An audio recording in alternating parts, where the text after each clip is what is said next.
Good evening, one and all. I think I got everything squared away.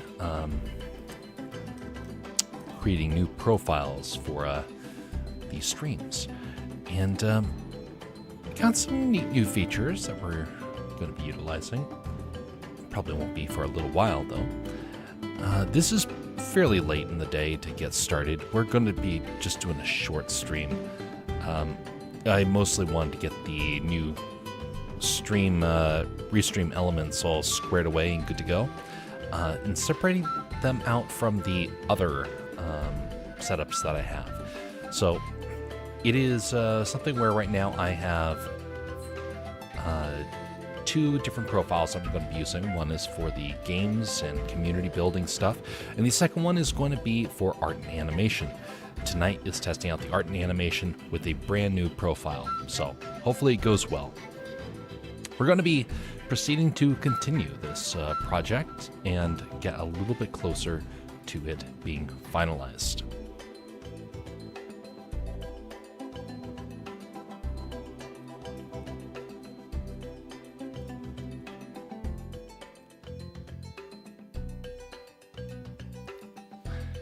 Right now, I don't have the stream chat that's currently up there. It won't matter for tonight, but that is something I do need to remember to update in the near future.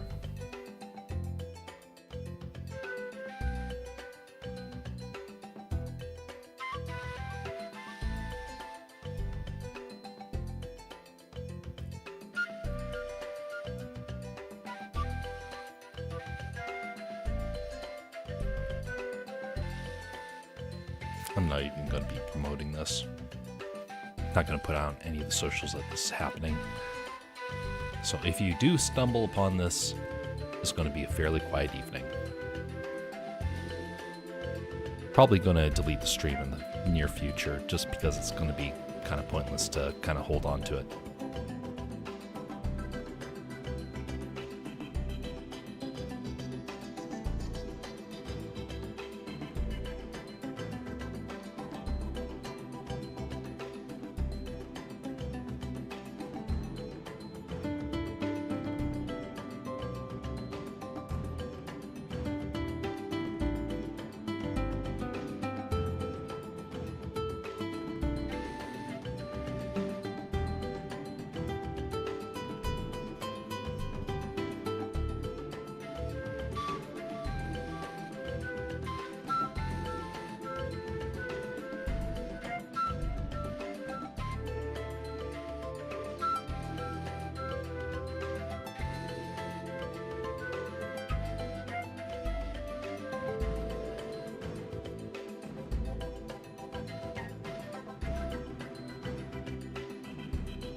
I don't know what it is about the late evening, but it's amazing how many times I start a stream and then I start getting a deep thought that's going through my mind that I'm going to hold off on it. But what I do want to just kind of tease out is that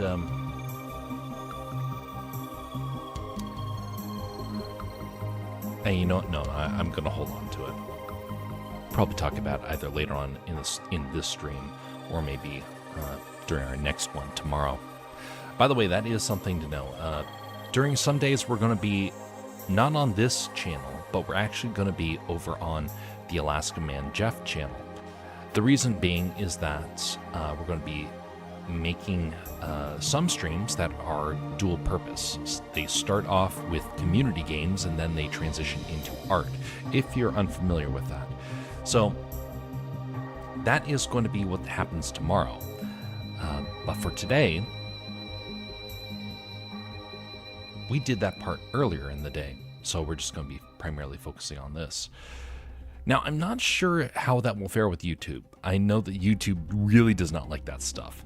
In fact, I would dare say it would be better to stop the stream entirely and begin it anew, even though there's a lot of people there and might even lose over half the people in the process. We would probably lose it anyway, just because we're switching subjects.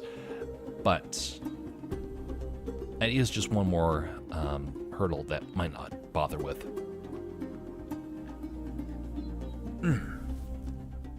Okay. Before I start yawning, I'm gonna mute this, put it off to the side, and continue working.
The old Bastion has just finished all the ranked quests. Ooh.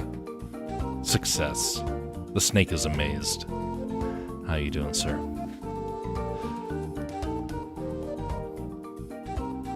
He's grooving, that's what he is.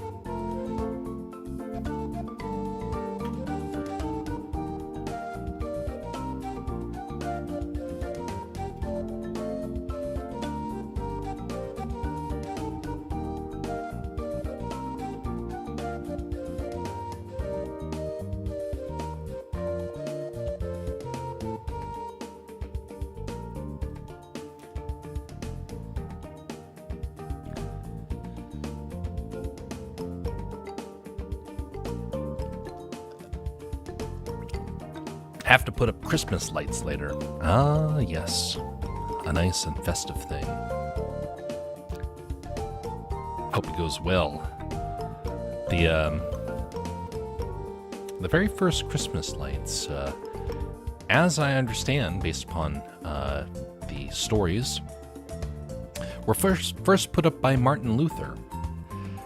He was walking out in the woods, and he looked up, and through the trees he could see the stars, and he thought, this is beautiful. And so he went out and he chopped himself down a tree, brought it into the house, and started putting candles on it. And of course everyone was surprised, like, what is he doing? But everyone loved the look of it, and so they started to imitate it, and thus the idea of Christmas lights was born. Kind of an interesting thing. Goes back so far to the Middle Ages. That's a substantial amount of time for the tradition to grow.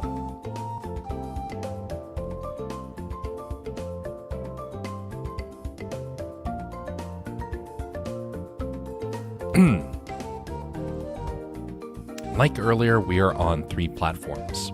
We are on Rumble and on YouTube. Both of them are the Castorcraft page. They're not the Alaska Man Jeff pages. We're trying to draw the distinction moving forward, but the Twitch side will continue to be one and the same because, yeah, it's easier to manage things that way.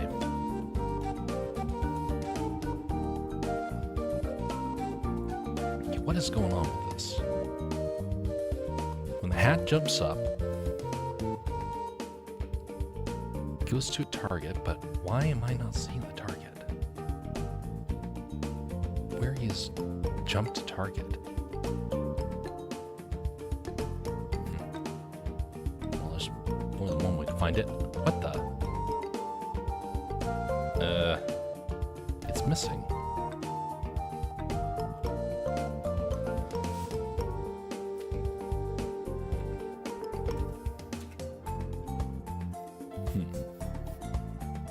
I'm perplexed.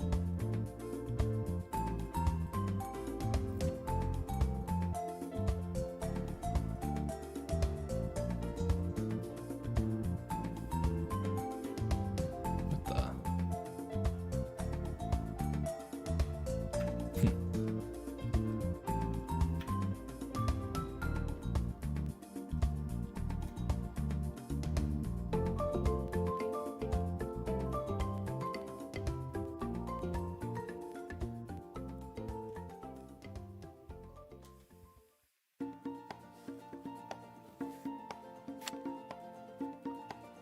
Oh, here it is. It's under steps. Huh. That's peculiar. All right, scene collection. There we go. Much better. Really should put under a new one. Controls. There we go.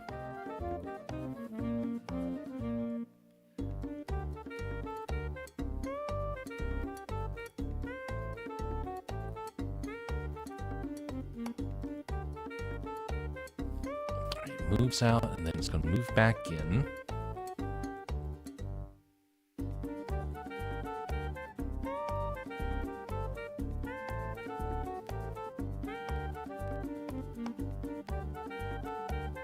Okay, never mind. That works out just fine, actually. Then it looks over to the side. Yeah, that shifts Just a second. Going to get more water.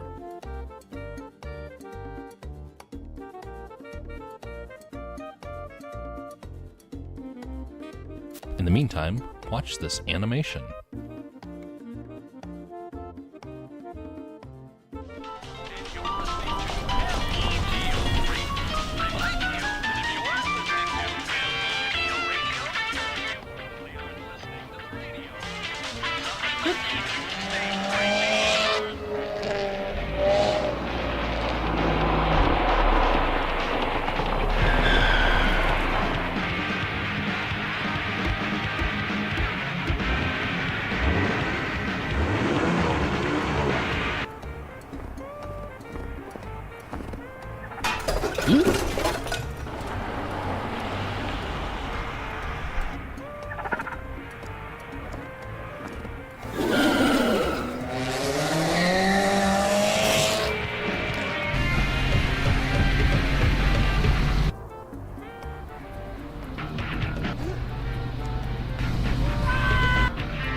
Wait, the movie's over. I just went for a drink. I was going to get bashed in the popcorn and... Well, my bad, I wasn't fast enough. Dang nabbit, now I have to get the ticket again.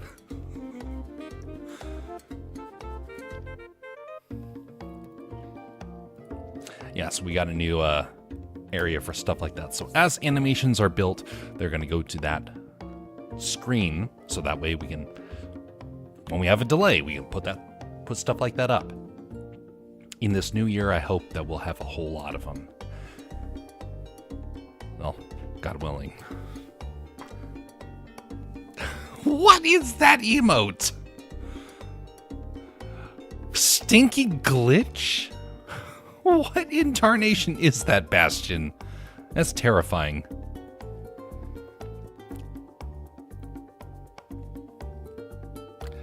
Ugh. Well.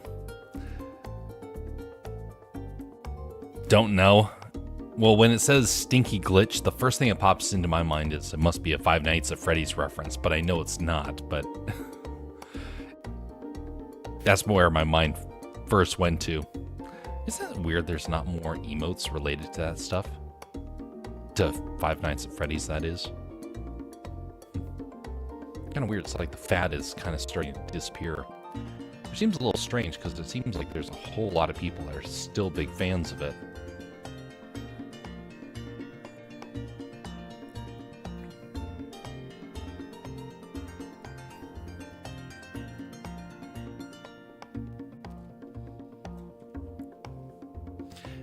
But that's how I feel when the popcorn-shaped hole in my heart is not filled. Well, Bastion, I have some popcorn. I mean, it's right here. You can see it. I would pass it to you, but oh, you know what? Yes, I do think I have an envelope around here somewhere. Oh, well, it's a bit torn apart, but I think this will work. I'll just put it in here, and I'll seal it up, and I will mail it to you. Return service requested. Just ignore that part.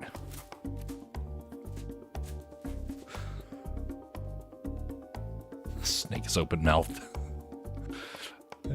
Feed the snake.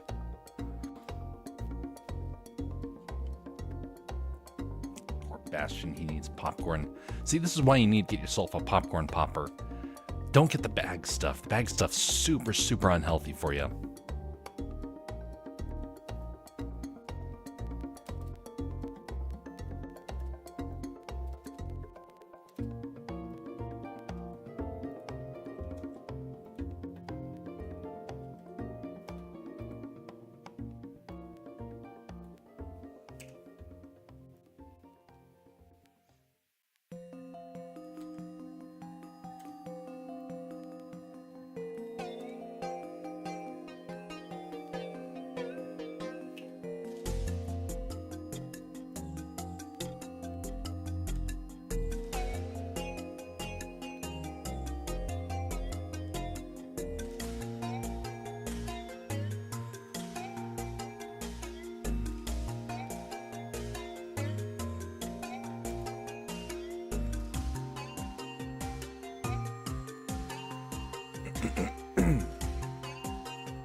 Light told me she saw that Wild Robot movie.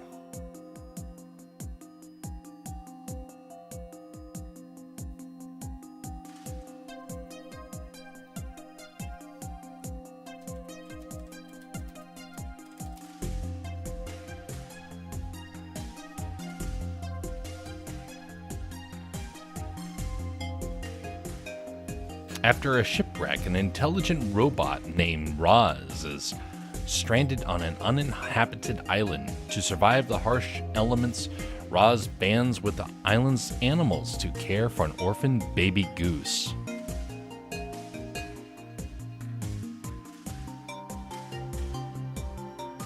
What? Oh, look. It's a dystopian nightmare. Where is that window? Here we go. Dystopian nightmare. Robot from hell. Wants to kill all the animals. Ugh.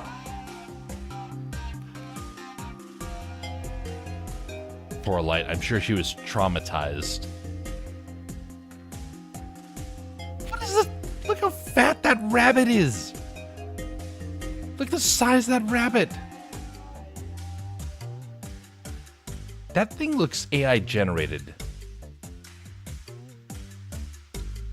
I think maybe somebody did generate this one in particular. Or maybe that was concept art that they used generation to help out with.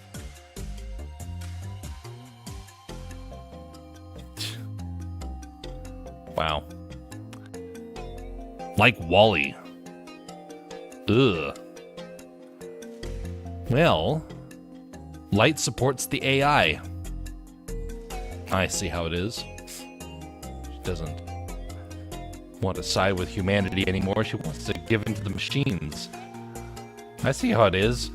I guess we'll just have to learn to move on.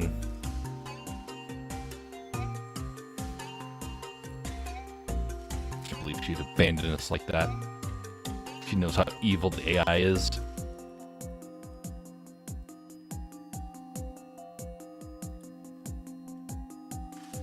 Fasting for weeks changes people.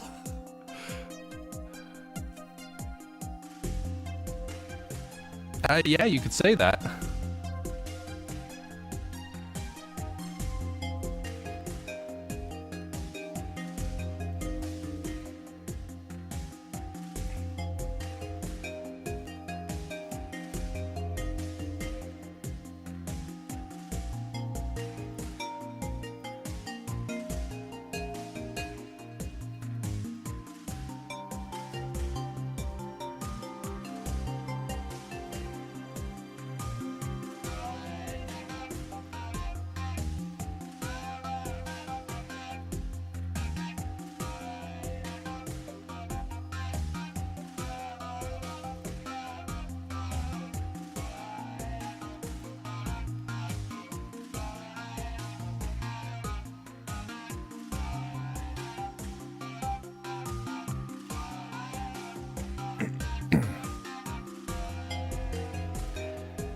There was a movie that I referenced. You might remember it. It was during that AI rant that happened a year and a half ago. Actually, I think it was a year and 3/4 ago. And it was, I mentioned the movie Chappie. Because in that movie, which I've never seen before, but I was dumbfounded to realize how poignant it was on the topic. The AI is trying to argue that with AI, the future was going to be machine, and thus humanity never had to fear illness anymore because robots would be there to help them overcome their sicknesses. They could just go into the machine and they would be safe.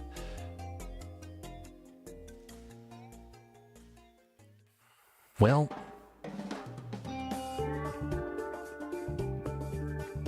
problem is that when you have that sort of philosophy, you're starting to imagine that you can create heaven on earth. God would not allow that to happen. And I think we're starting to see the first signs of why that won't work. AI has proven to be very detrimental to society.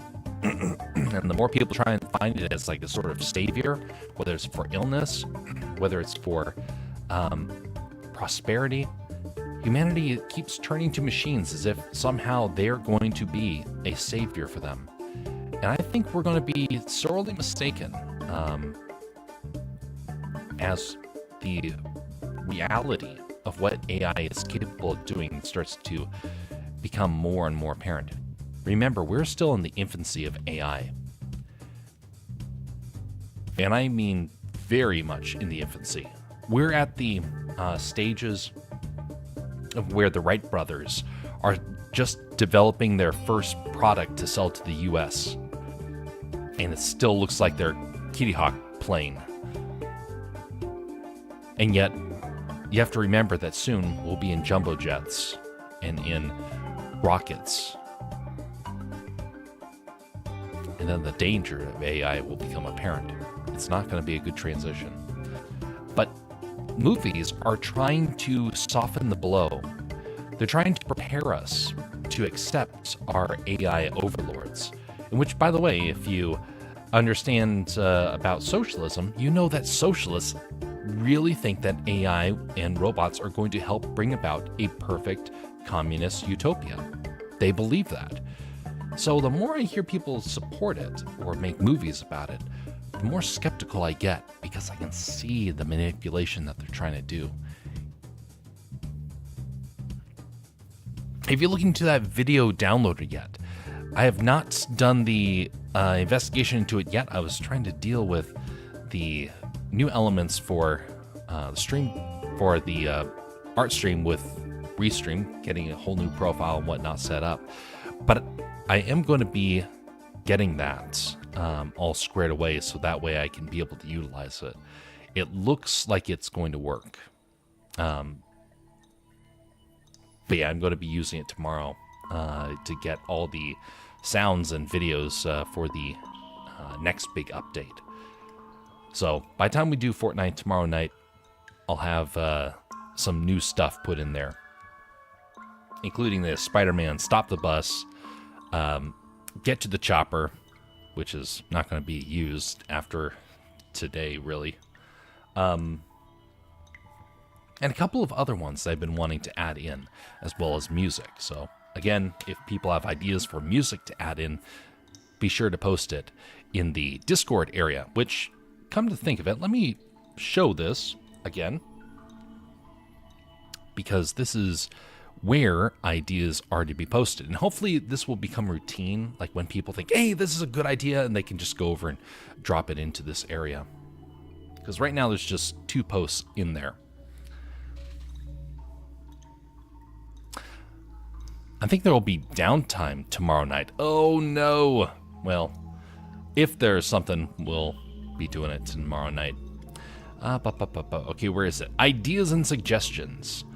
Actually, wait a minute. Is this viewable by the alphas? Yes, it is. Wait a minute. Where's the one that allows to send messages? Oh, it's not there yet, is it?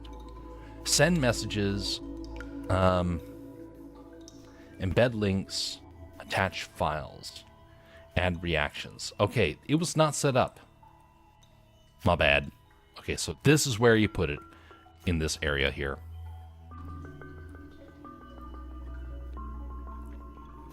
By the way, folks, we have a Castercraft Discord that we're going to have as well.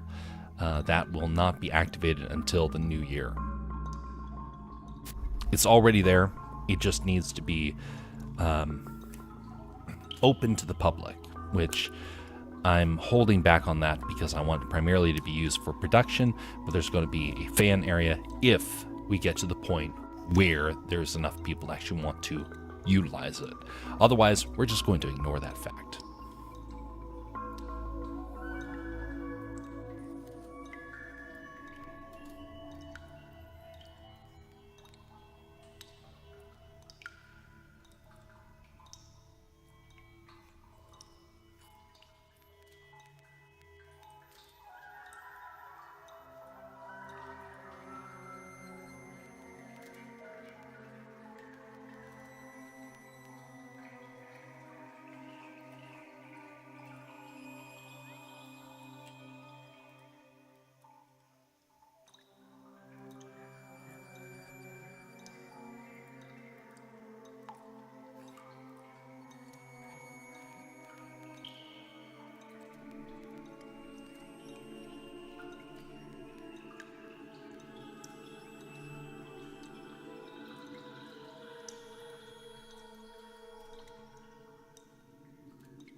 If there is downtime tomorrow, we'll just do an animation stream. It'll be nice and boring. I know, animation is interesting to me, but I know it's not like the most flashy sort of thing out there. But it is something where hopefully it will draw more interest as time goes on. There's some really neat features that can happen once the animation stuff really starts to kick off. I have planned out what that would look like, or theoretically look like. So I won't say that these ideas are guaranteed to happen, but I do want to make sure that some stream benefits happen as a result of the growth of the channel.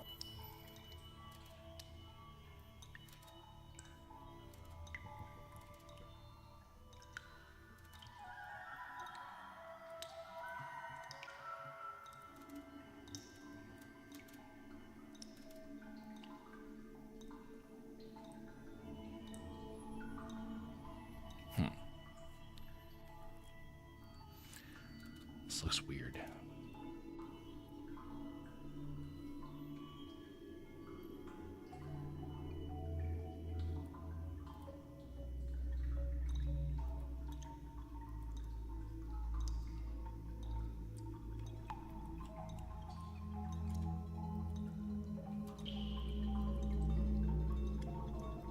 Oh, that's why. It's also this.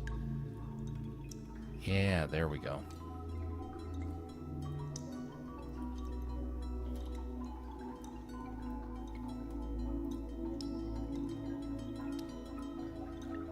It all has to be sharp, otherwise it's just slightly strange.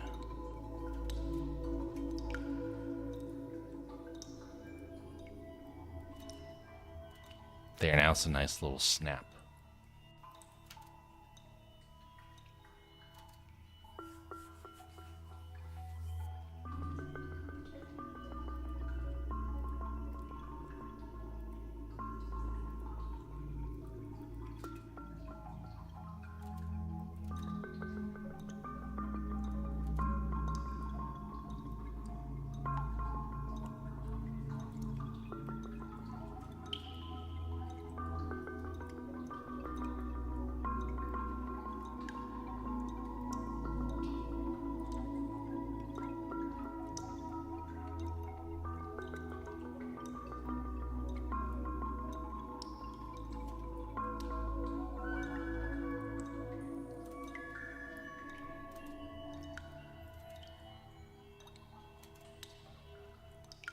All right, now gotta soften that up a little bit.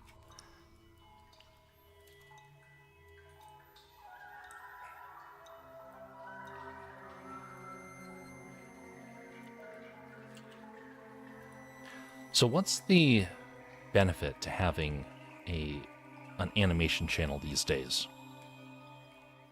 I've never actually explained my reasoning in too much detail. I've mentioned it before, but I've never actually mentioned why I'm so gung-ho about this.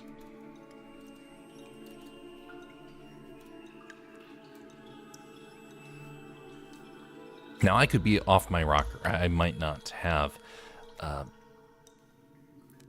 very good plan. But for a long time, I've been thinking about how all these places were closing down shop in the US. All the animation is done overseas for most studios. I was shocked to find out that Phineas and Ferb was not being made in the US. Now they try and say that they were making in the US and that, oh no, that we actually are making in the US, we're just sending out for overseas for the in-betweens. But here was the thing. When I first heard it, it was years ago, when they mentioned on a documentary, and I haven't found this documentary since. So maybe they scrubbed it, which Disney has done before, But I remember them saying that they were drawing storyboards, and then they sent the storyboards overseas to be created in South Korea. And I thought, this is Disney, the heart and soul of animation. It was... Walt would never have wanted to outsource. And here they were outsourcing for everything. They were shutting down their studios. Their animators were being told that they had no more value, so they were becoming street artists. And Disney pretends like somehow they were not sending their artwork overseas. No, they were doing it en masse. They just got caught. Same way how they were bragging about how they were not firing people and replacing with overseas workers, and then they were caught doing it when I was working there. And the news found out, and the state of Florida cracked down on it. That was 2012, 2013, by the way, in case you're curious. And Disney loves to cover up bad PR with propaganda. Someone perished on the company properties. No one knew about it.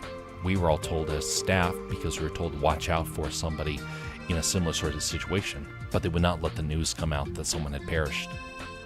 It was all so shady. And by the way, that wasn't the only one. There was 2 other deaths that were very suspicious. Very suspicious. And so, all that to say, I don't like where animation is going in this country. I don't like where it's going globally. And I wanted to try and find a way to rekindle a love of animation that wasn't based upon pure monetary gain. I wanted to do something that was based upon a desire to perfect the art form, to get better at what you did, to become a master of your craft. You know the great thing about beavers? They never stop. They are working on a dam that they never stop constructing on. It keeps getting better. It gets damaged. They go out and they fix it. They build their homes bigger and better with each year, with each generation. Because, yeah, they are multi-generational creatures.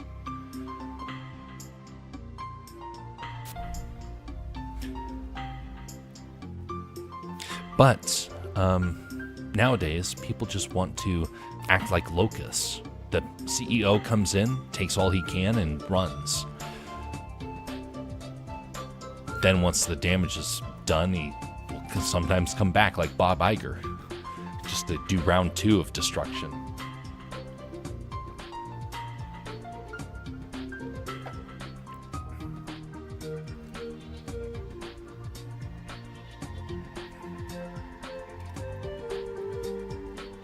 It's just a little too sharp.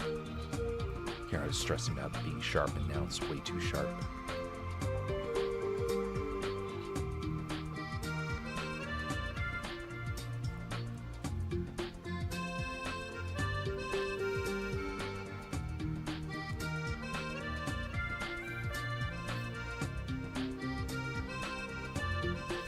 Love what you do,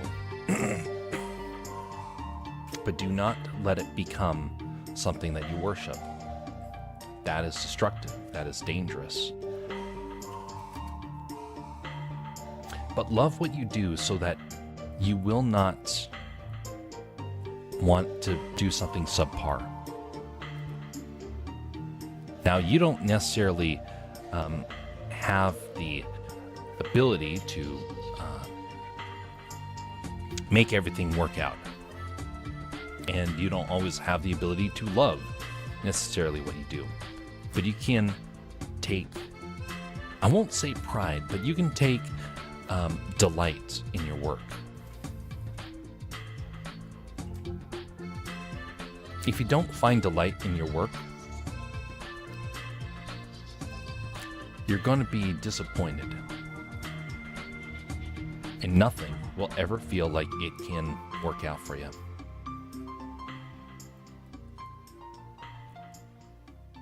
When I worked at the TV station years ago,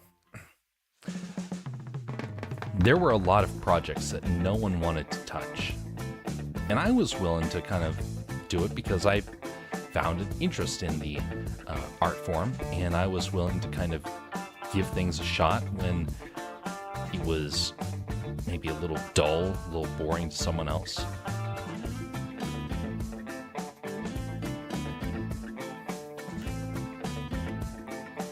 But I remember just the realization of how people that were working there were doing so not because they wanted to.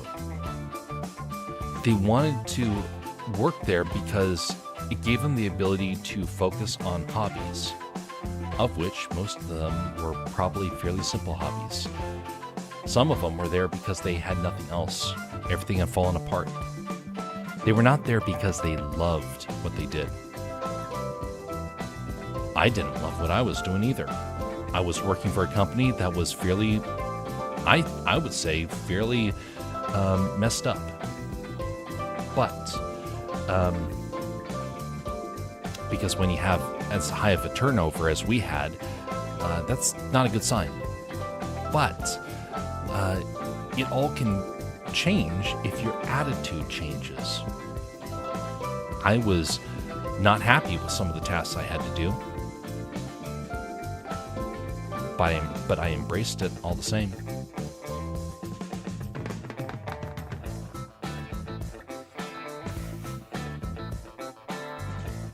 It is fun eating, but cleaning dishes are a drag. You know, there's truth in that. Not everything is going to be pleasant. Not everything's going to be perfect.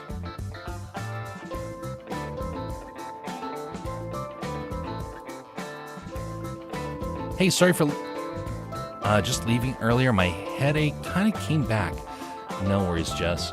I don't take any offense to it. I thought that either you lost connection or you weren't feeling good. And so whenever you have to head on out, all you have to do is say, you don't even have to say anything. We will never think ill of you. Hey, look at that! Jess has done a silver dump. What is something we can use for the silver dump? Maybe this. Okay, stand by, folks. Okay, here we go.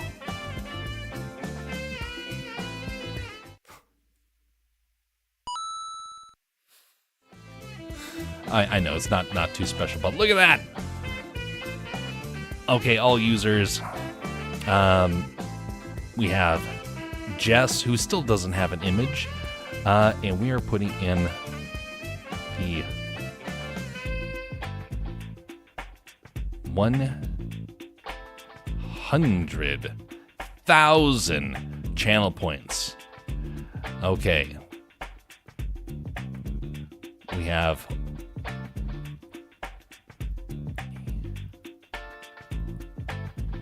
there we go. It all should be there. I need to come up with something. I'm gonna go rest. Night, everyone. Rest well, Bastion. Thanks for stopping by, and thanks for joining in the festivities earlier today. And we'll see you next time, whenever that is.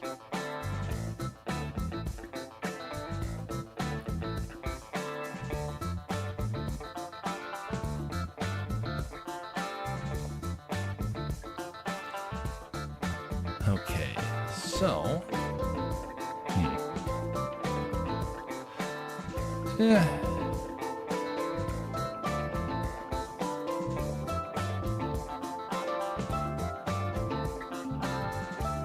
So...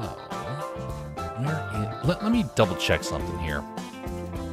Something seems a little off, so hold on just a second, folks. Just a reminder, folks, this is not a super long stream tonight since we got started late. All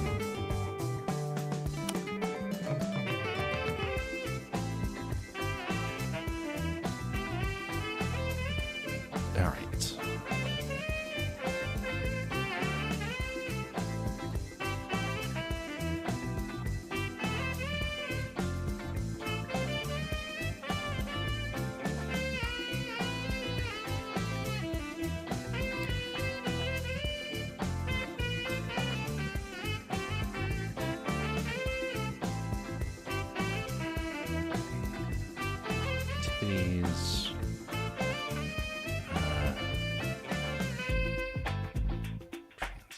that's not it. Where is this?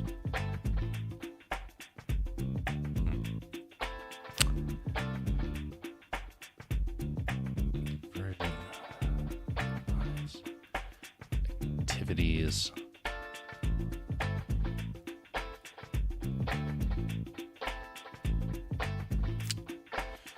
Items.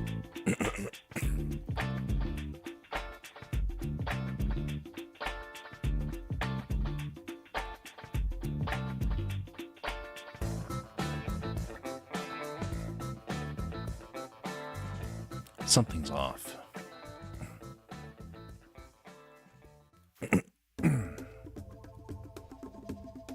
Something's definitely off. Where is that?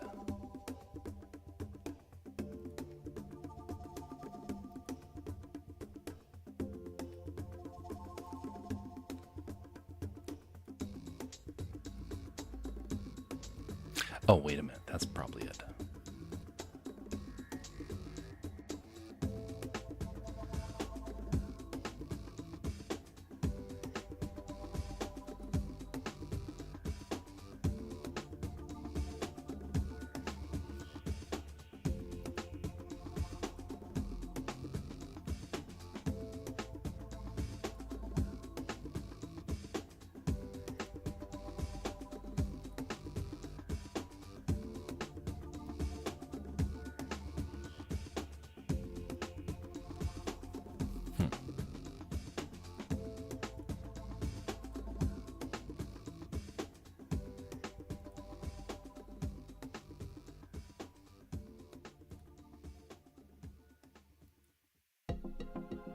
Okay, I have a bug. This is actually a very important bug that needs to be addressed.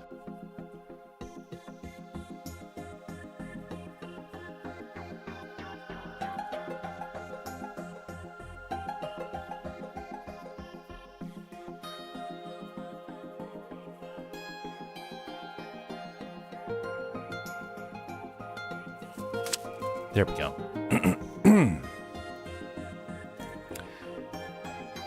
All right. Close that down, and we are good to go. About halfway to a shirt. Huzzah! And we are probably going to decrease that amount for the shirts once they're finally all said and done. We'll see, because the cost of the cloth turned out to be way cheaper. And I want these things to be relatively low cost, because they're part of the stream, you could say. They're part of the interaction of the community. I don't want them to be like over the top in terms of cost. Now, there's going to be something else that's going to be far more expensive. There's an item that is going to be out there. It's going to be about 30 silver dollars. And you all will understand why it's going to be like that. But there's going to be the ornaments, which are going to be way cheaper. And then there's going to be a special item ornaments that will be available too. And people are going to want that one. Well, once you understand what it is, it will make sense.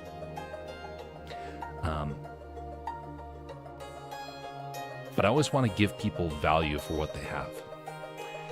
And your time is valuable. And that is what this item is going to represent. So,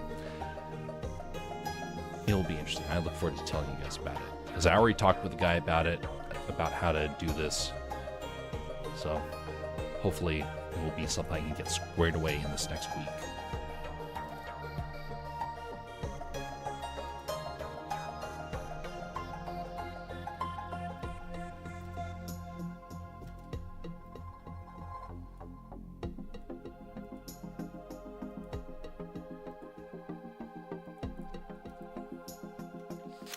I remember when I was in the Midwest, my headaches were awful.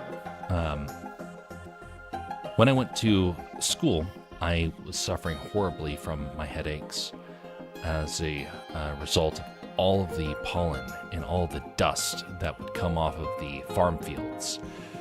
And we were surrounded by farm fields. And every year around finals was when the harvest would begin, or at least start to end, and they would be plowing all the fields. And so you could go into class wheezing, and your head was swimming with all of the allergens in the air. It was so hard to focus on classes.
Why does this not feel natural?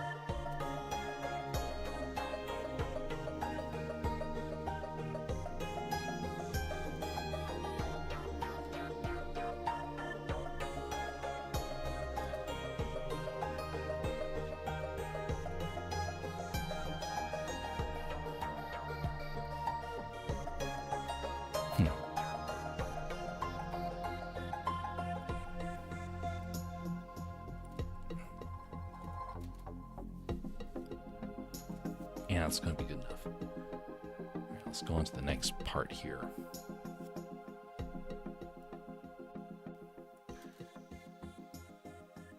Boing.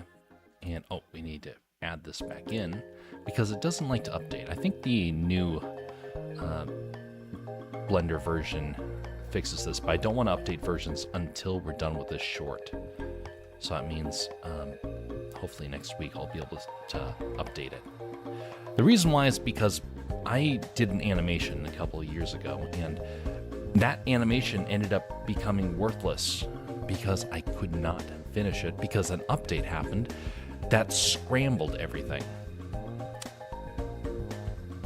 I still have the original file. I haven't updated an old version of one of my old versions of Blender just in the hope that I can salvage this, but I think it's probably not going to be able to be refined, but I want it just for the memory of it.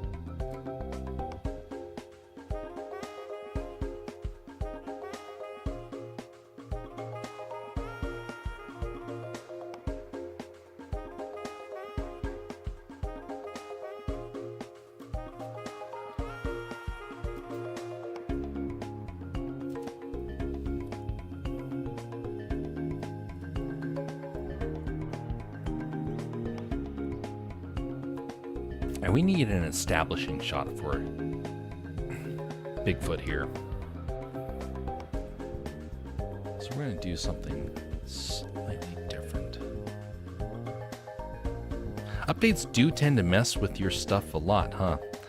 Yeah. Yep. Now for animation, unfortunately,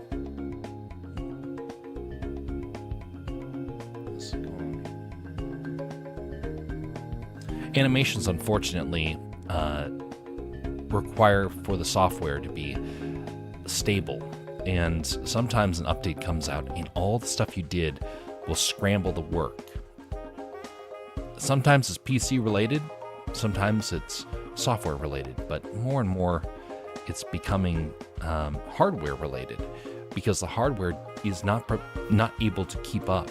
Now, fortunately, they have fail-safes. So many people have lost products and projects because they have messed things up with the code that they have gotten a lot better with making sure that it doesn't become an issue.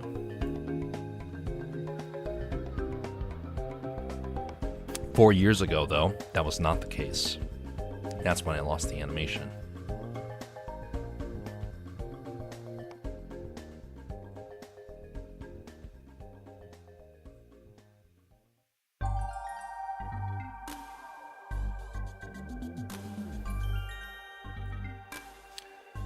So we need shot 2 through 3. And we're going to change this to shot 2. We're going to do a full copy. This shot 3. And this one goes back to edit. And this one over here becomes shot 3.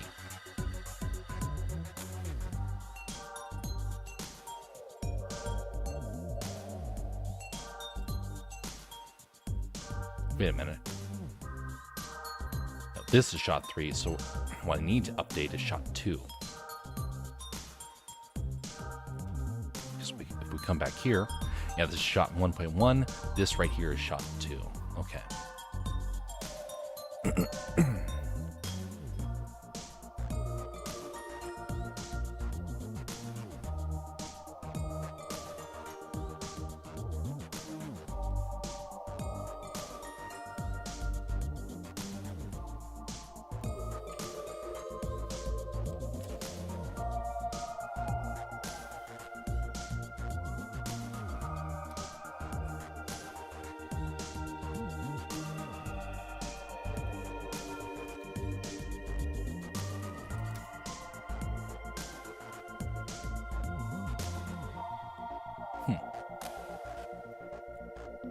Oh well.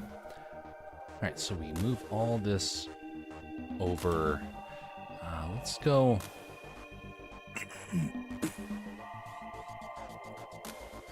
Let's go 200 frames over.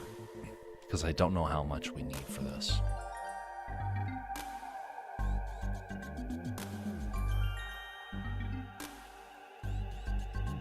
This 200. This moves up to here.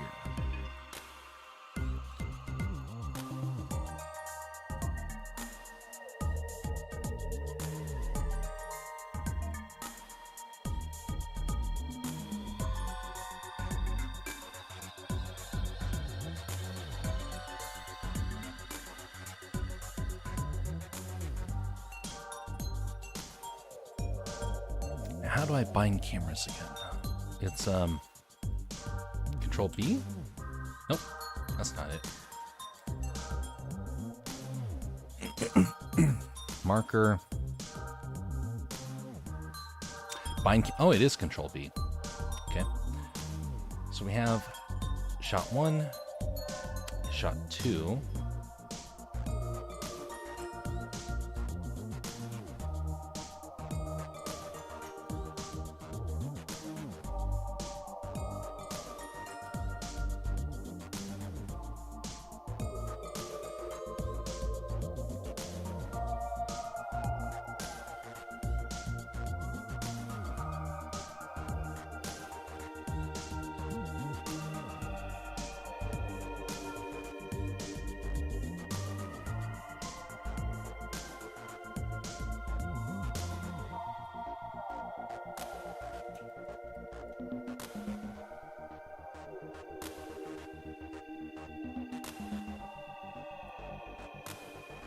Yeah, that's weird.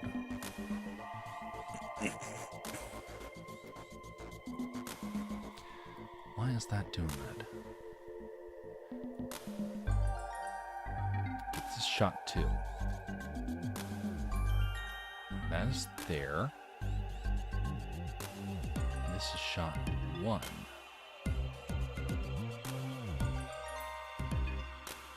Which is...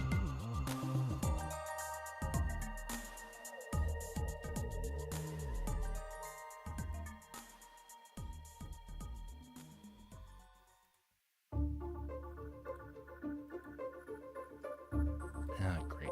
All right, let's get rid of some of these extra cameras. All right, so we have shot 2 and shot 1.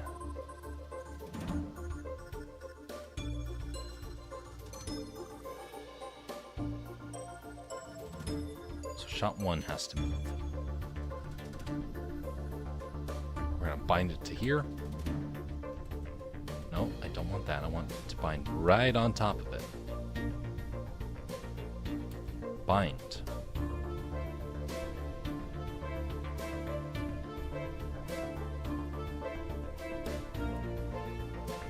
And this one binds here.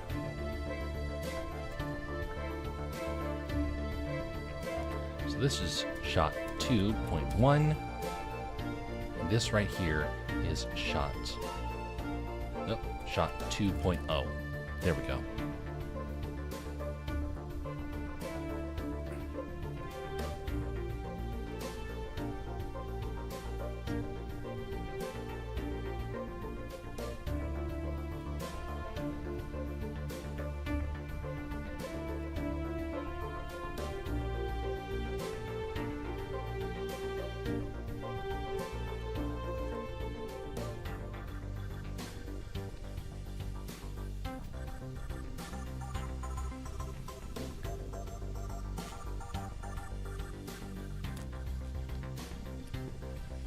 All right. So by doing this, I messed up.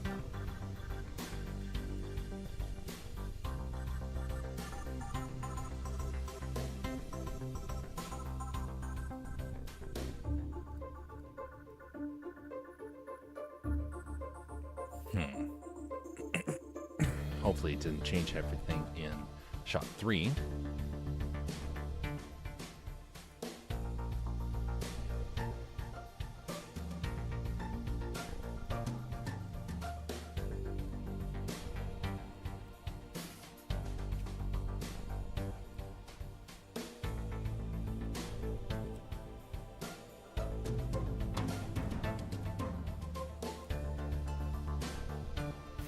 So we need camera here.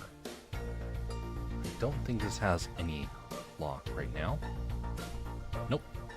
So we just copy this, bring it back to 2, and paste. Oh, so it is there.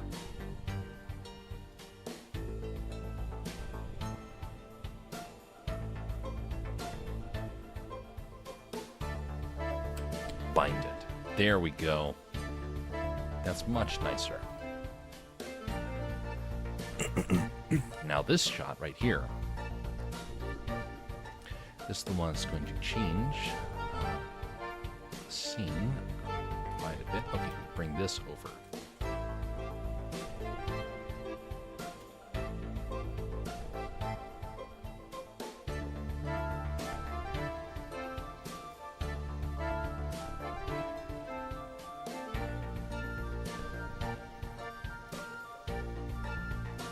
For anyone on the Rumble or YouTube side, I appreciate your time, and I hope that you will consider liking or disliking this stream. Anytime that somebody likes or dislikes, what you have done is you have helped me to understand what is real and what is fake. I'm very skeptical about the world of streaming right now, and I do believe the majority of views are fake. And so if I can be able to see that there was at least somebody there, it helps out a lot. It's very encouraging. Views mean nothing, and the amount of views that we have received sometimes is gigantic. Most of the time it's fairly modest, and when it's modest, it means more to me than when it's gigantic, because the gigantic stuff is all fake.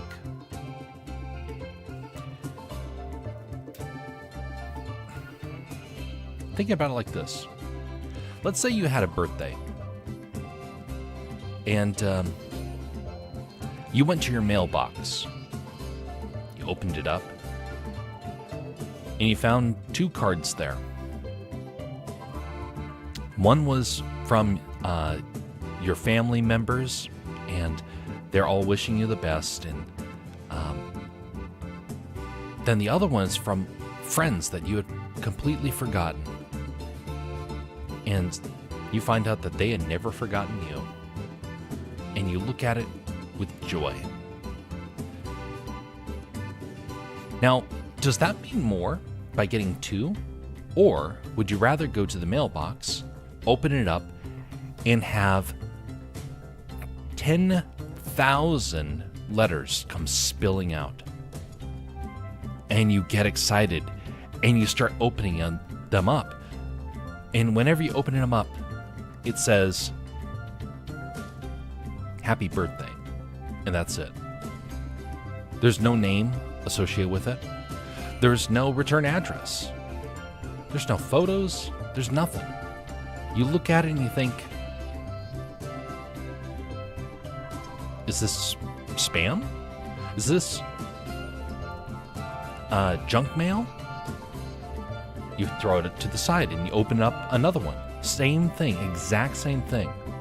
And you do it over and over and over again. And then you find one that it used bold letters. Well, that's special.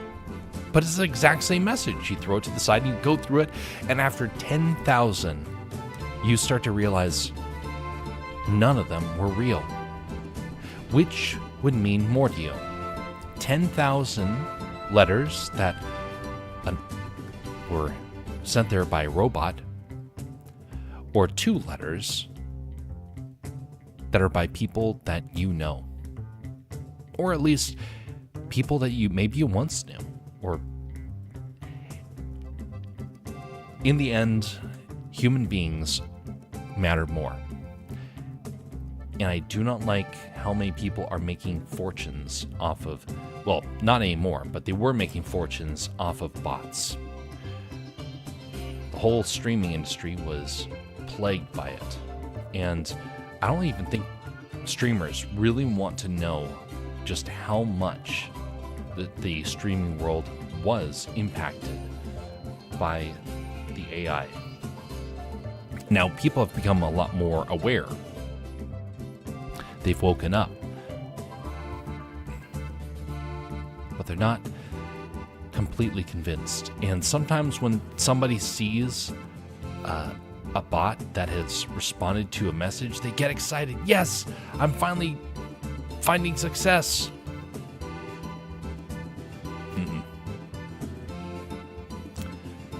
They're not finding success. They just think they're finding success. And then you have the hard realization.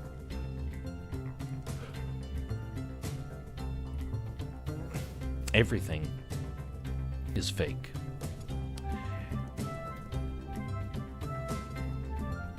You have a choice. You can embrace the fakeness and think somehow you're getting somewhere. Or you can say, I'm going to be critical of this. Something's off. I don't know what. But I'm not happy just living a lie. That's me and bots. So even if you dislike it, to tie this whole story around, even if you dislike it, I am more satisfied than if it was a bunch of bots that just blindly showed up. Like the stream we had a while back last year. 96,000 views, of which probably about 100 of them were real. That means nothing. But the few people that show up during these streams, that means so much more. Because I know they're flesh and blood. And I know it's not just mindless dribble that is going out into the world of the internet. There's some sort of value, even if it may not seem like it's super great. It may not be the best type of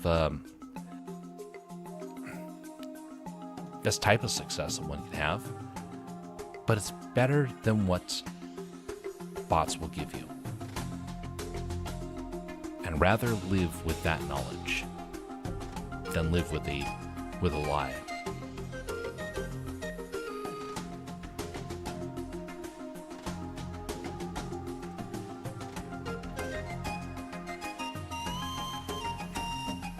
There was a streamer that I knew a couple years ago, Sadly, he's not reached out since then. I've tried talking with him, and he has not responded, sadly. Which is unfortunate probably for him, quite a bit, because I'm probably the most genuine fella that he probably had as a friend. But he was very depressed. He's very sad and discouraged. And he was starting to understand what it meant to live in a world where people are fake. And in his discouragement, people were encouraging him to basically live the lie. Oh yeah, don't worry, we're all here for you. It was very encouraging sort of thing, but you could tell, he could tell that it was all fake. People didn't mean that. How could they? They didn't even know his name. It was a fake name. Oh, well, you don't want people to know your real name. Really? I mean, it makes sense in some cases. But you don't want people to know your real name because, in the end, you don't want your world to come crashing down, and then you start to realize that no one responds to you. And you kind of think, well, maybe if I keep myself being fake, I won't be as hurt by the realization that other things are fake. Well, he was suffering, and as I understand, he still suffered, even long after I had conversations with him. And in his discouragement, he was trying to find a way out. But no one would let him find a way out. Everything had to be about, oh, gotta get back in the saddle again, gotta be the big time streamer. And he was angry, he was sad, he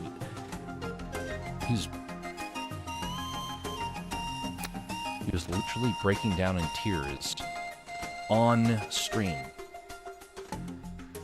And people were being cold and saying that somehow he just needed to keep going, when what he really needed was someone to tell him to stop. But he was working for bots. A lot of his views were bots.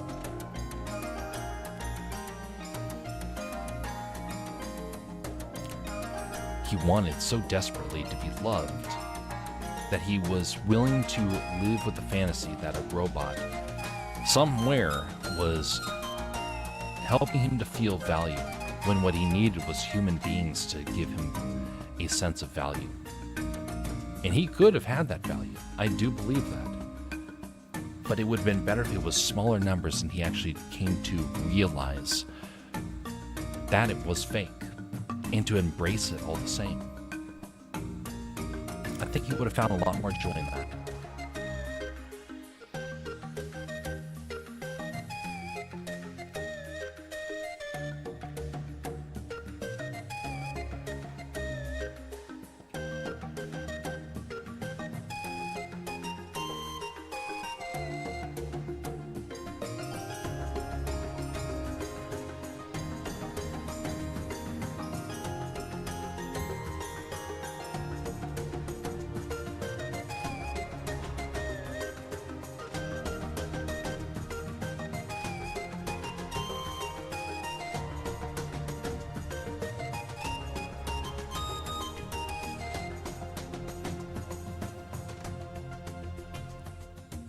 I really like this idea of having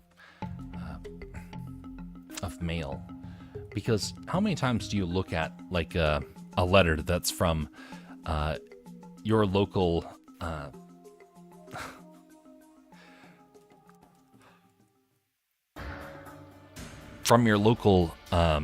dealership that says, "Merry Christmas to everybody. We hope you're having a great New Year."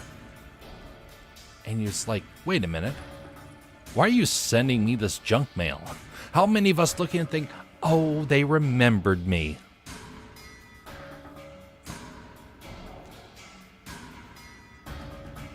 Some businesses, if you're going there multiple times, then it becomes a personal thing.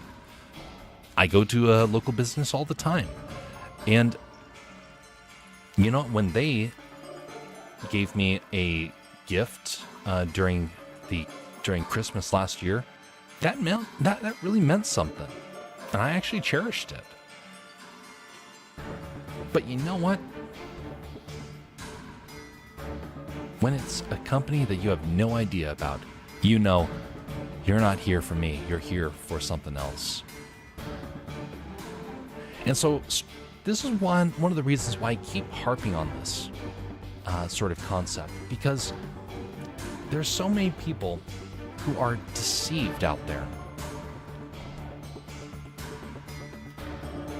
They think that somehow they have a world of friends, when in reality all they have are a bunch of scam artists around them. And that's what bots are, scammers. They don't have intelligence. They're artificial intelligence.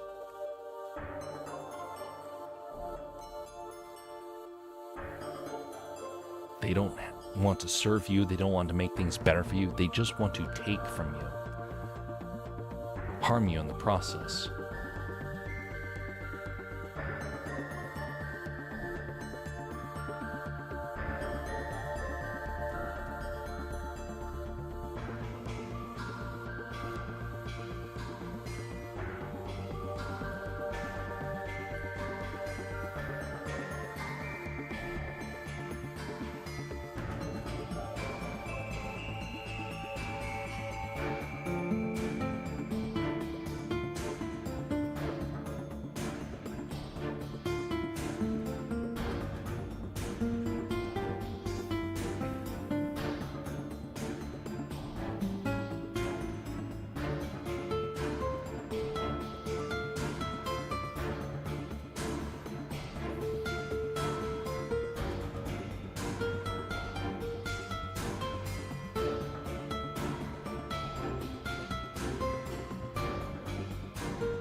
There was a guy who was, well, there's one type of reaction that I cannot stand in streams. And it's the false hype. False hype is mentally very destructive to people. And streamers really like it, which seems a little weird to me. Why do streamers like false hype? Well, they like false hype because it gives them a sense that somehow they're accomplishing something great. Every man especially wants to feel like they're conquering something, that they're overcoming a great challenge. And when you have people cheering you on, you start to feel like somehow you're actually doing something. One of the reasons why I don't hype up the Fortnite streams, for example, is because I don't want to go down that path. I've seen streams where people will say, with all the exclamation points and whatnot, saying, "Let's go!" Trying to add energy and enthusiasm to something that's just pixels on a screen. We want something to root for. And if you don't have anything of consequence in your life, you start looking for it somewhere else. You start thinking, well, maybe because I can't find it somewhere else, maybe what I need is for the hype to be here in a stream. For me playing games, for me doing any number of things. You want false hype to try and give you a sense of value.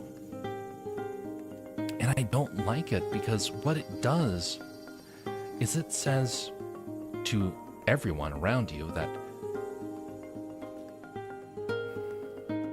well, it gives you a challenge of trying to find purpose by putting purpose into something that doesn't matter. You're trying to make a mountain where there is no mountain. You're trying to make a conquest when there's no foe. You're trying to have a parade and a celebration when you did nothing. Now that may sound harsh, and it is. It's something that I don't know how to tell streamers, especially those that are in the adrenaline area, because I know that it would not make a whole lot of sense to them, because I don't mean them ill. I mean, there's a reason why I was willing to work with streamers, because I still see value in them. I don't want them to feel like their life means nothing. I want them to see the value that they have. But you can't deceive yourself. Otherwise, you're going to be sorely disappointed. And eventually, someone's going to come along and tell you the truth.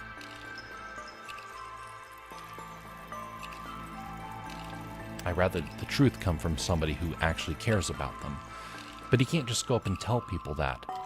You have to build a friendship with them, and you have to let them understand that. You have to help them to see the value they have in the things that are not trivial. Praise people for their skills. Praise people for the effort that they put into something. Make sure that they feel that value in things that matter. Did they come up with a great idea? Great. Encourage them to embrace it. Encourage them to latch onto and say, this will be the mountain I conquer. An idea. Now you can do that. But games? Now I play games for streams. I got started doing that, you could say. The very first streams I did, even before people knew who I was, were streams I did on my own. They were just game streams. And I wasn't super excited about it. I was just trying to find out what the big hype was about. But I noticed, even back then, just how the trivialness was playing out. And I noticed people over time, just the look of dismay that would come over them as they realized that all they had was something so meaningless. There's a guy who I will not mention by name, of course. And by the way, when I mention these stories, I sometimes even adjust the time frame, because I don't want people to know necessarily who they are, because they're on their own journey. I don't want to bring shame upon them. I want them to find success, but I want their story to serve as an example to others so they don't go down that path and make the same mistakes. And sometimes I'm speaking to myself at the same time. So there's a guy who was on top of the world, you could say, and someone tore him down. Someone close to him tore him down. And in desperation, he turned to streaming as his solution. It was going to be the mountain that he conquered. Why? Because the actual mountain that he needed to conquer, well, he couldn't do anything about. He was unable to address it because it was robbed from him. Now, I have great sympathy for that fella because I know from his story just how tough that is. And I mean him no ill will. I hope he finds success in streaming, not because I want him to be stuck with a vice, but I want him to start to reestablish his walk, you could say. I'm saying that as I'm trying to figure out a walk for this character.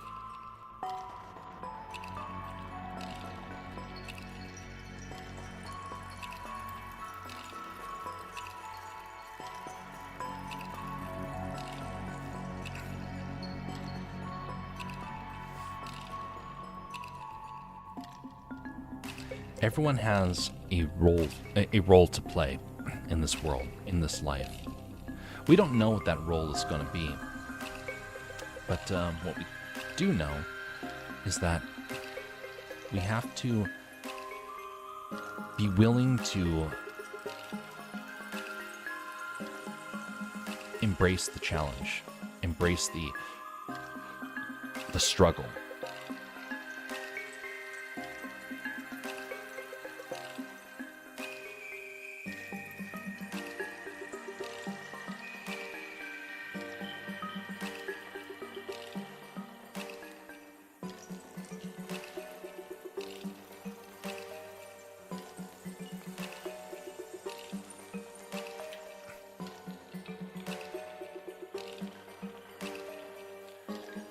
Not everything's going to be easy in this life. In fact, almost nothing is going to be easy.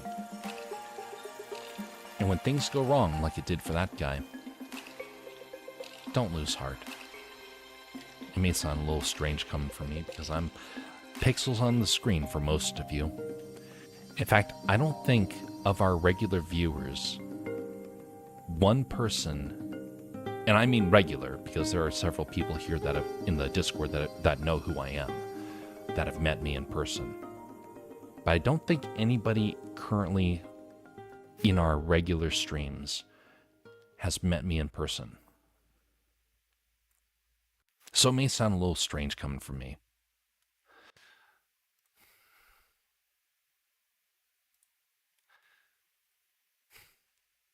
But I do want people to look to their local communities. That's why I keep mentioning about community.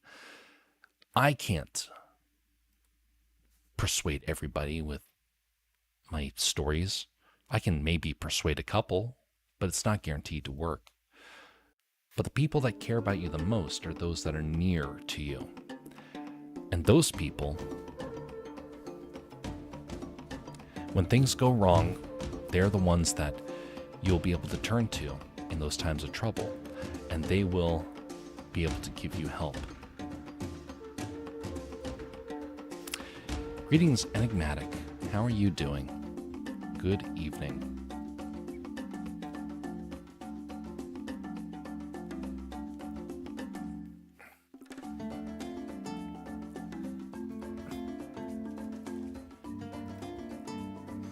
Anyway, it's just something I've been pondering as of late because I've noticed a lot of people in the digital world having to deal with that. About to crash out. Your animations on YouTube are great. You're very kind, Enigmatic. The very first year that I did an animation, it did not go so well. The second year, it went a little bit better. Third year, I got 2 animations in. This year, I have 4. Next year, I hope to have 8. That's my goal. So, we'll see. If it works out, great. If not, well, I gave it a try. The digital sketches are cool to watch. Oh, you're very kind for giving those a look. I do realize some of them are pretty outdated. That's why the shorts are kind of a good alternative for it. But over the next couple of months, we have a couple of projects I really want to do. Now, those ones are the ones that I have under wraps. Those are the ones I don't promote to you all just yet. But I'm like itching to want to tell you guys. So sometimes I'll mention because I'm like, I just want to start saying that it's coming. We're developing it. And a lot of it comes from practicing things like this. So I'm glad people do enjoy it because that is encouraging to want to keep pressing on. Ugh, weather app says it's 13 feels like 1. Gee, I wonder what it's like up here. I know that the Great Lakes make the coldness around there really cold. Okay, we're at -2 up here.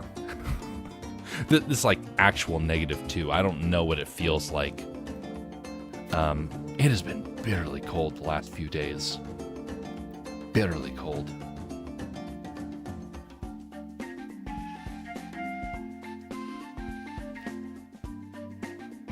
It's -2, and you know what it feels like? It feels like -2.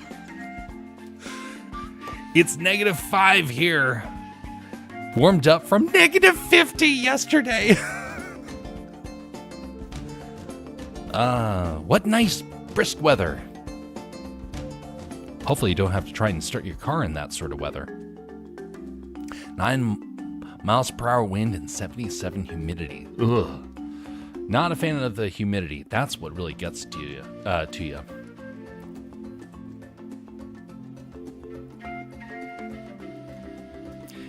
We're 150 miles north of Fairbanks.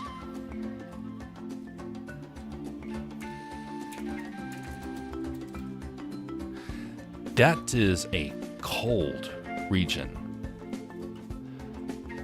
I remember hearing stories about the gold miners when they first came up here, and one of the things they mentioned about was just how many of them were not prepared for the cold weather. They came up with the worst of gear, but they made it work. They took cues off of the local inhabitants.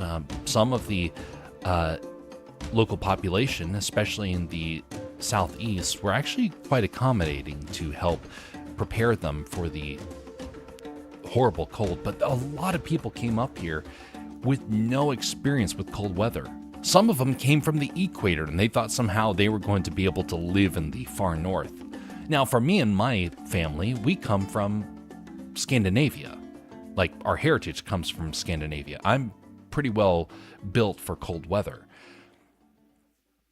But someone that's from the equator, they have like no ability to maintain warmth. And so to them, being in 70-degree weather is like being in -10-degree weather. They're just shivering with a parka on. They cannot get control of themselves, which, by the way, it was my friend from Ethiopia that kind of told me about that, because here he was in class, 70-degree weather, and he's in there with a parka, and he's like, how do you live with this cold weather? It's like, buddy, this is summer weather.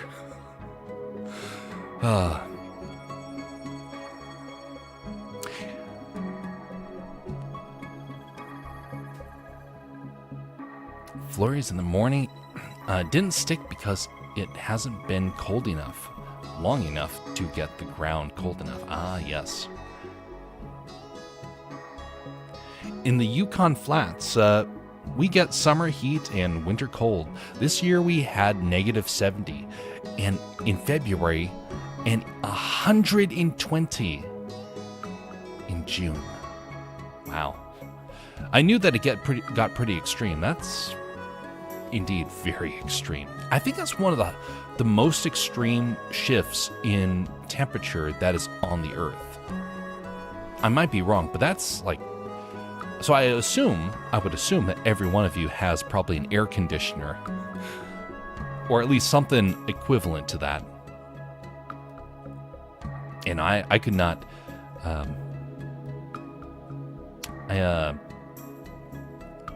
do not do well with that much heat. I'm much more akin to the coast, which Viking blood, no duh. I have to be along the coast. In fact, interesting little thing. When I was a couple of years ago, I had horrible allergies. I just recently moved up to Alaska, and I was not doing very well.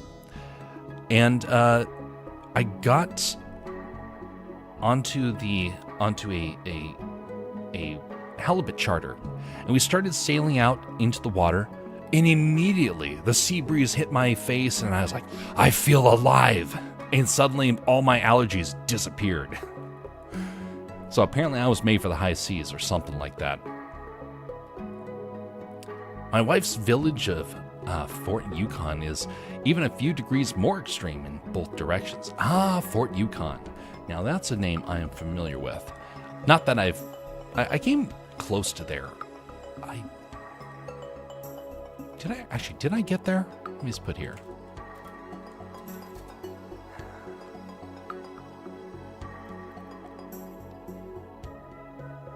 Fort Yukon. Where was that? Because I'm pretty sure I passed through it. Yeah, I think I did pass through it. It was a long time ago, though.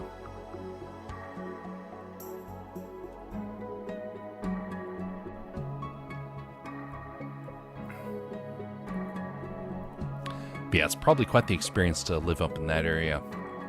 There was one of these stories from the gold miners was that when they were out in that area, they said that it was so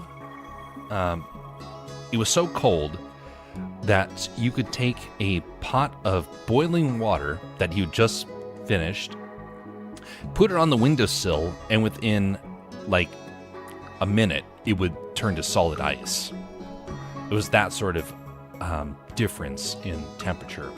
And they were just putting it on the windowsill, so they had to stay huddled around their little heater. But then during the summer, up around Circle City, they said the mosquitoes were so thick that it suffocated the horses. Now, it probably didn't actually suffocate the horses, but it did mention that basically they were having to put like cloths over the horses' noses to keep them from breathing in the insects. Supposedly, if you have pollen allergies, if you eat honey from local bees, it can help. So I have heard. Part of my problem is that a lot of my allergies come from pine trees.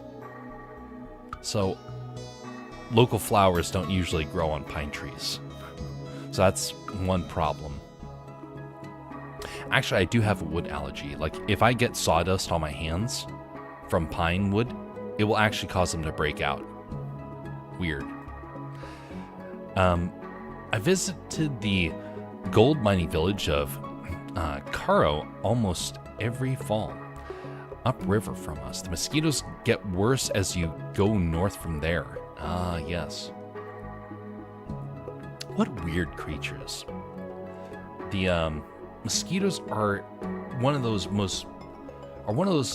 things that just like, how in tarnation do such fragile little creatures endure the harsh weather of Alaska? That makes no sense to me.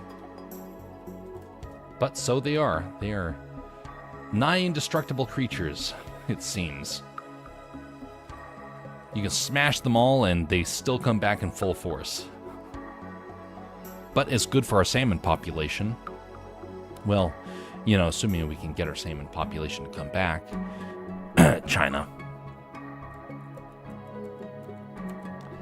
For those that don't know, we have a lot of salmon that are not returning to the rivers like there used to be. And some people are speculating that the Chinese are overfishing them off the coast.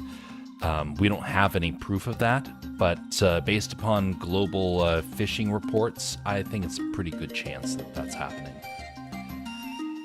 But when the salmon do get back to the state, the mosquito population actually helps them to have good, healthy lives in the river.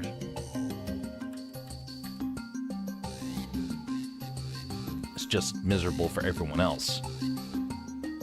And believe me, when you see a moose submerging itself underwater with its nose just barely poking up to try and escape the mosquitoes, you feel very sorry for the poor wildlife as well.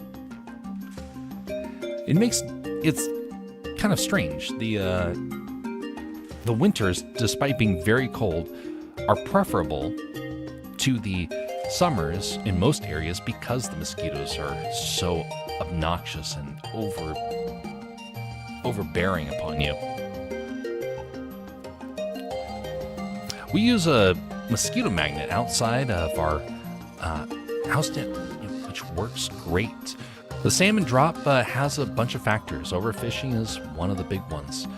Yeah, and again, there's some reports coming out that apparently there's been some fishing vessels spotted off the coast. I don't know how often this has happened, but there's a report that there are things called dead zones. Basically areas that have been so overfished, the salmon go out there to feed. And then the salmon realize, wait a minute, there's no food out here. And then they either die out there, they get eaten by predators that are desperate for food, or they become weak, so when they get back to shore, they're just picked off. There's so many factors that go into it, but the dead zones, yeah, that's pretty concerning. Our country's own commercial fishery has done a lot of damage to the numbers. It has. The thing that scares me, though, is this. Let me put this in here.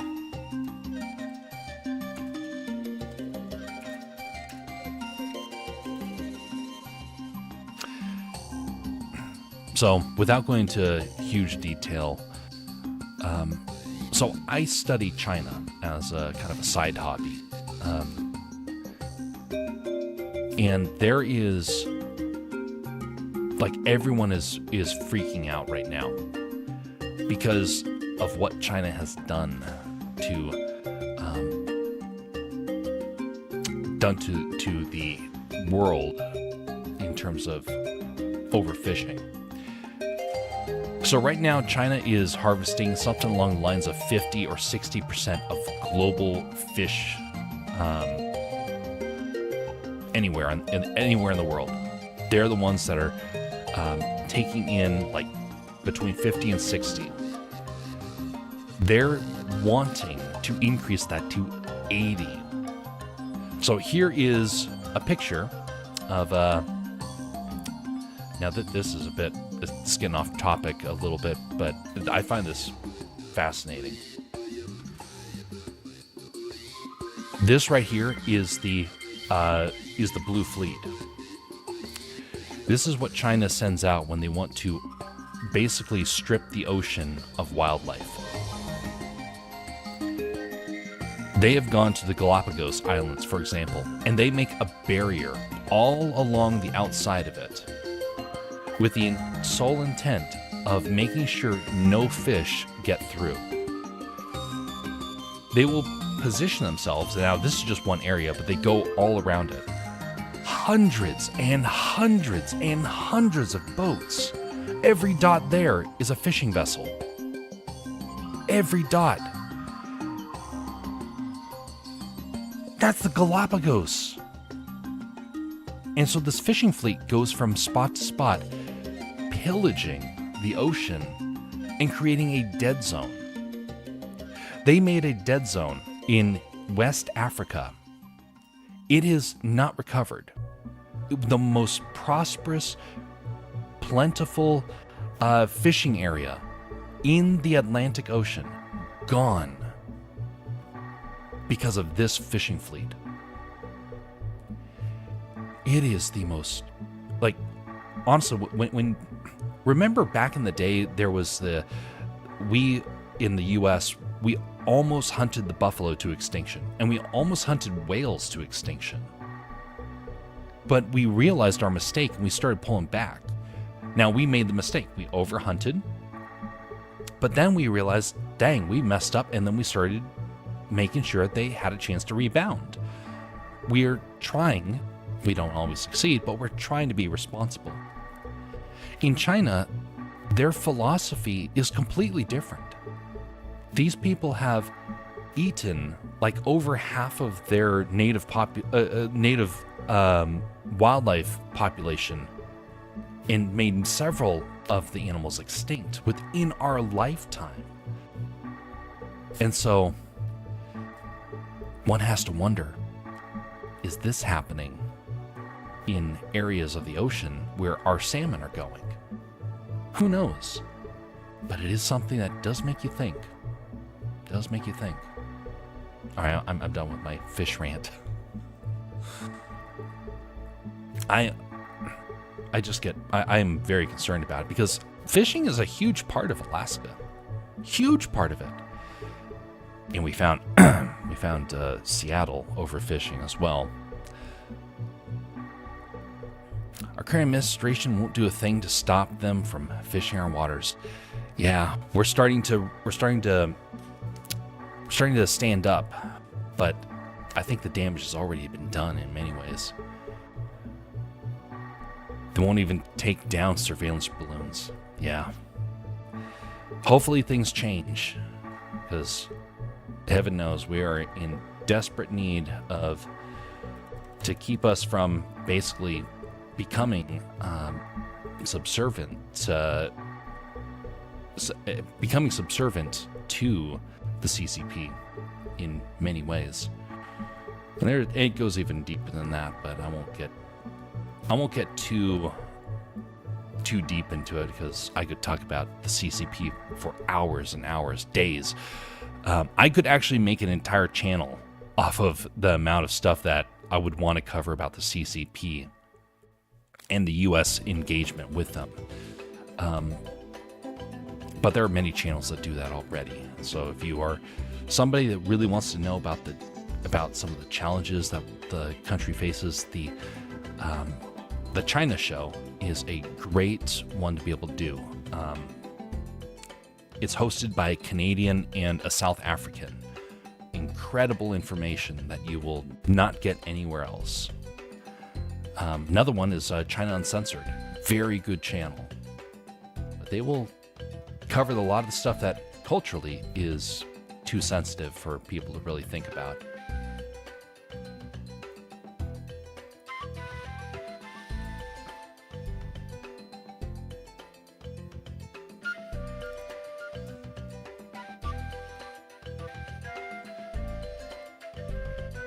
They are directly attacking us through chemical warfare using fentanyl.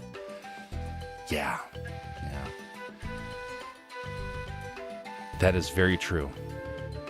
Man, I hate fentanyl. But there's something else that I blame.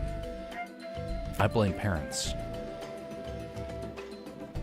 I don't blame them because I think that they're directly responsible. I blame them because of neglect. Our kids grow up in our culture completely disconnected from their families. Both parents work nowadays for most households. They give their kids to a school, and when they're at school, their friends, many of them, which have very ill intent, will get them hooked on it. Or they'll end up in a tough situation, and all they needed was a parent to help them show the way. All it would have taken is someone to show care and love to them, and help train them to show resistance, to be wise. But alas, that's really tough to get people to do these days. They slow the amount produced in its own government-controlled labs. Yeah. The CCP believes in retaliation. If you don't know already, they've actually threatened nuclear war with Japan. Retaliation for World War II. That's how far back their vengeance goes. Well, correction, it goes back even further. It goes back to the Boxer Rebellion. See, the CCP, they suffered from the Opium Wars. And in their mind, this is payback. Make the rest of the world sick. They deserve it. That literally goes through their minds. And the CCP has a dark, dark past, a very dark present, and no one will talk about it. But we're getting better at it. We are getting better at it. But for many years, we ignored it. And as a result, we all will suffer. Fentanyl is so cheap nowadays that it's an easy escape that takes people down a bad road. And Taiwan, they want to reabsorb Taiwan. Yep. They want to reabsorb it, and they want to do terrible things. If you looked at what they did to Hong Kong, it woke the world up that this is not going to go well. Shame on the British people when they gave Hong Kong back. They knew what was going to happen. They had people warning them, we are going to be basically butchered. And you know what? They have. There are things called death vans. We won't go into the details of what they are, but they exist in China. And they use that to terrorize their own people. They plan to do the same thing to Taiwan. And so shame on the British government for giving them Hong Kong. Because of that, many people are now slaves to tyranny that never wanted to be there. That's why we can't let Taiwan be taken, because the CCP has a never-ending appetite. And one day, we are going to have to deal with the consequences of letting China grow. We are directly responsible. We gave them all the resources. We gave them the loans. We gave them the business. We gave them our technology. We enabled the monster. You know what's interesting? We enabled also the Soviet Union. Isn't it interesting how we have been creating the very dangers that we live with for generations? They exist because we enabled them. They were on the border of destroying themselves, imploding. And for whatever reason, our country said, hey, let's work with them. What? They're butchering people? Nah, that doesn't matter. There's money to be made.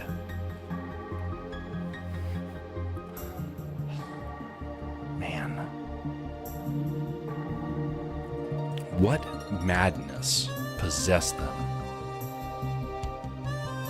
Some want another Cold War with Russia because they can make money, yeah. It's amazing what happens when you're driven by money. That's why, this is one of the reasons why a globalist mentality never works. If you found out that your company was, well, Here's an example. Do you have a phone? Well, most people do. Cobalt.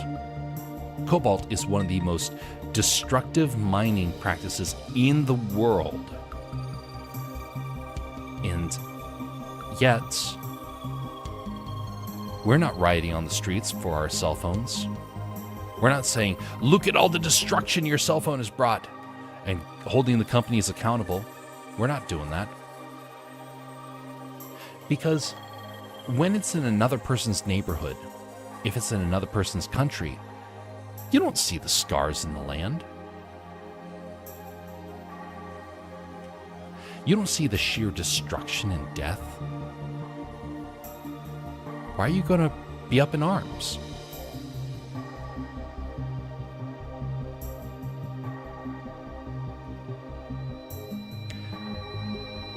When you have a globalist mindset, you don't know who it is you're doing business with.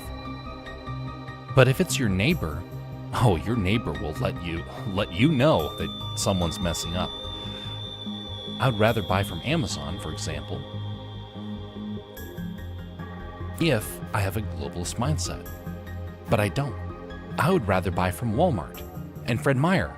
You know why? I know those people face to face. But if I'm globalist, I want Amazon because I don't want to see people.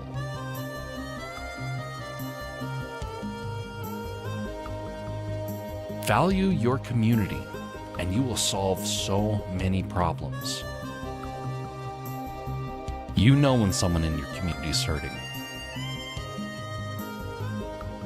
You don't care if it's someone else's, mostly because you don't know. And that's why it's like, you know what? If we focus more on our local communities, maybe people would start to understand the importance of being civil once again. That may be wishful thinking, but I think that it actually could happen. We could actually start to refocus.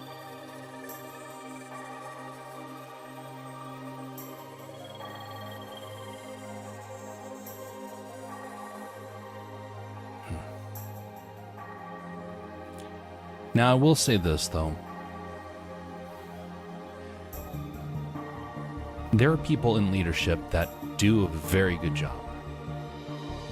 They don't get a whole lot of credit. They're trying to make the best decisions that they can. A lot of people don't, though. And corruption is so bad. It takes people of character and eliminates them. But when you do get somebody that does care, well, they go unheard. They go unnoticed. Because it's not, first off, it's not something you normally hear about in the news. And sometimes there's things that are happening that people know about, but the national population is not ready to hear. Case in point, China. People were reporting the atrocities that were taking place for decades. After Tiananmen Square, people have been trying to get us to stop interacting with them. Stop. These people are evil. The government, that is, not the people themselves. And there were so many people telling us, don't do it. But those people went unheard because our nation wasn't ready to hear it. Finally, we're ready to hear it. But it's after decades of people finally screaming at the top of their lungs before we realized, oh, these people have been here all the time. They've been trying to fix this problem. I'm the chief of my village. I've seen corruption firsthand most of my life. Yeah, we've really shut it down here since I got into politics. Well, that is good to hear. Man, like down here in the greater Anchorage area, so much corruption. There's people trying to fix it, but I can't go into all the specifics. But I'm not happy with what's going on.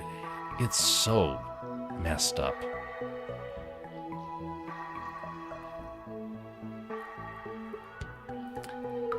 But if you make a difference in your neighborhood, that makes a more immediate difference than shouting at your lungs, shouting until your lungs are give out in the hopes that a government official will listen to you. I would get more by going down the street and knocking on my neighbor's door and saying, "Hey, haven't seen you in a while. I hope that you're doing well. And I just want you to know that, you know what? I want to see if you need anything. I want to make sure that you're doing well." Because we don't have that anymore. We don't go down the street and ask how our neighbors are doing. "Oh, look at that. Neighbor down the way's house is burning. Oh, no. Hope someone will do something about it." By the way, that actually happened. My family was sitting down for our family dinner. Relatives had shown up. This was a couple of years ago now. Family had shown up, and my brother-in-law looks out the window, and he says, "Wildfire!" And he jumps in the car, and we all, the men of the house, all jump in, and we go on over there. We grab a couple of fire extinguishers. We show up, and there is a brush fire that is engulfing somebody's greenhouse, and it's starting to encroach upon their property. It's spreading fast. We arrived there. We are a mile away when my brother-in-law saw it. Good fellow, by the way. Ran over there, and we jump out of the vehicle, and everyone's standing around. "Oh no, the fire is spreading. Oh well, hope someone does something about it." We were a mile away. We came over with fire extinguishers. No one around there had the intelligence or the care to realize that if their neighbor's house burns, their house is going to burn. So what do? We're going to the neighbors' houses to get hoses. And they don't even have hoses, so we're starting to haul buckets of water, splashing it all over the place. The police show up. They don't even show up with fire extinguishers. The fire department showed up after a while, and we had already been battling it for about 15, 20 minutes.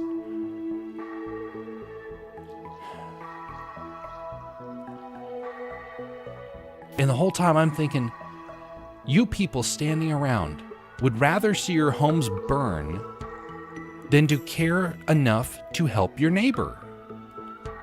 Oh, that's his problem. Is it? If your neighbor's home burns, yours is next. Literally, the brush will catch it on fire. So when all comes down to it, we can complain about how there's a fire in our country, how something's falling apart, something's being destroyed. But until we embrace it and say, you know what, this is my responsibility,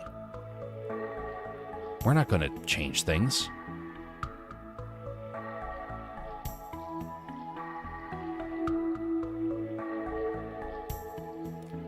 Care for your own neighborhood, and the rest of the country will start to fall into place. Because if we all start caring, we'll create a new generation of people that will transform this country. I helped fight 3 shop fires last winter here. Multiple search and rescues and a bunch of police investigations. Reported wildfires.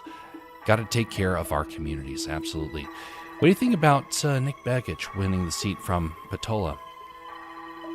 No, we're getting to something that's quite tense around down here.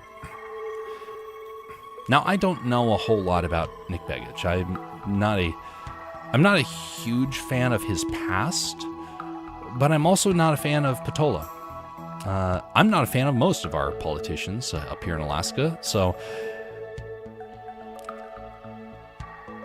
I have hope that I think Nick Begich has been paying attention to the global and national needs. I think he'll do well. But it's up to him to decide whether or not he's going to really lean in and make the impact that I would personally want to see. We'll see. I'm not a fan of his past, but I think he may have a good future. It's up to him to decide. Greetings, Havid Fair. Thanks for the raid and support. Indeed, sir. Glad to be able to contribute.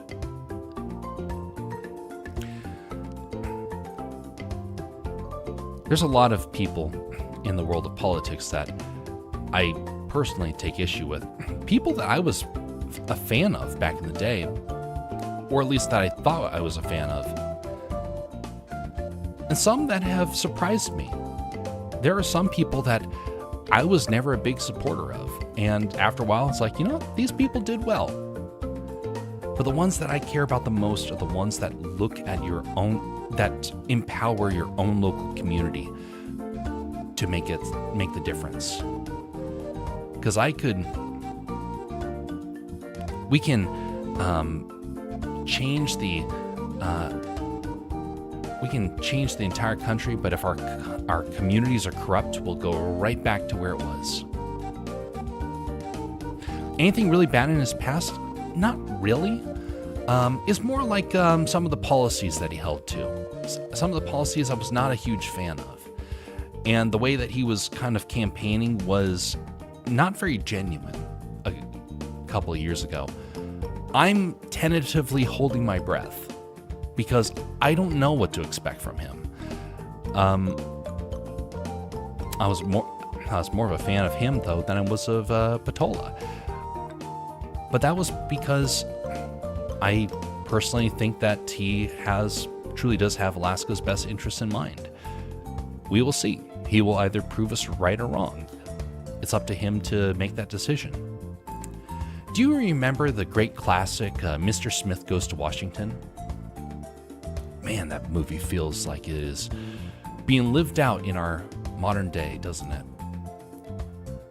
In that movie, for those that don't know, it is a powerful story. A story, sadly, that doesn't carry the weight that it used to. It was a film that really brought up the concept of political corruption in an easy-to-understand way. And it shows a man that is struggling to do what is right. Powerful movie.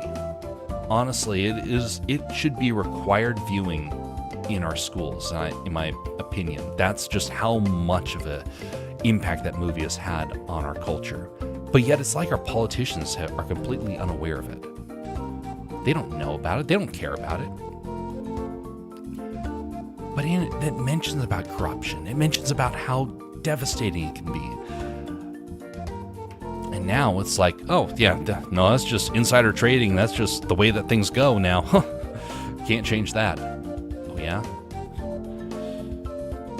Just like Mr. Smith. I'm going to keep fighting, even if this room fills with lies. Someone will listen to me.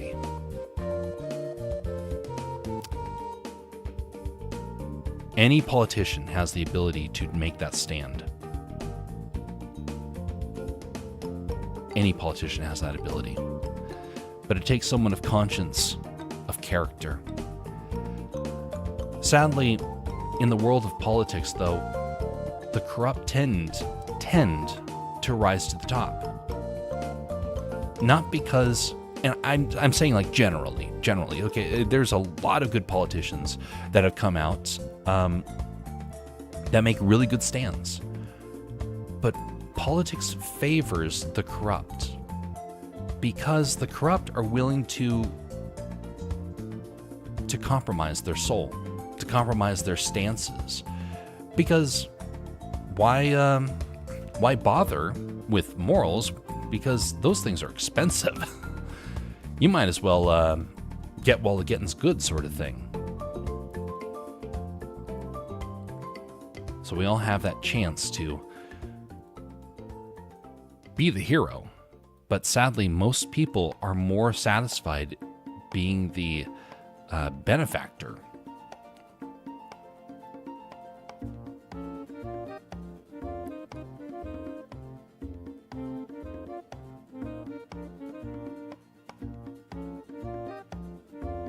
I don't know how long it will take before our culture changes. I do think that we're on the right path. But we got to be careful that we don't make mistakes in a different way.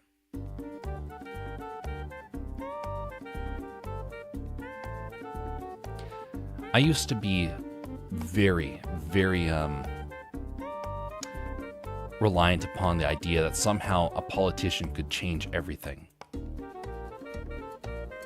And then over the last couple of years, over the last 2 decades, my opinion has changed. I no longer see politicians as this solution for all our problems. I see them as people like you and me, trying to change the world,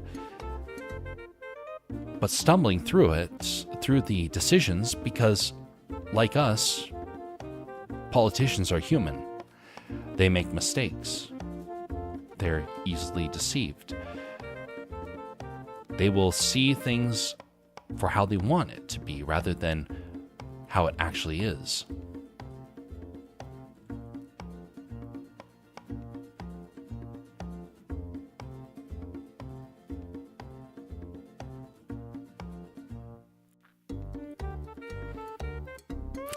I think we have good potential if I think we have good potential in this country to rebound. We do have a culture that very much enables the common man to make a difference. There are some countries in this world where the common man can't do anything. They might as well be a bump on the log, for basically lack of a better term. They do absolutely nothing in other countries because they don't have the ability. But we do have an ability. And one of the most important things is the ability to really raise our own. That's why honestly, our kids are going to be the ones to really save things. We can set them on the right path.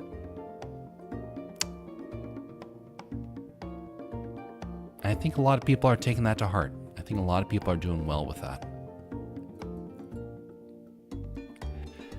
Well, we're actually going to have to bring the stream to an end. We've gone for 2.5 hours. Let me actually record that down. I'm trying to make sure everything's nice and documented here.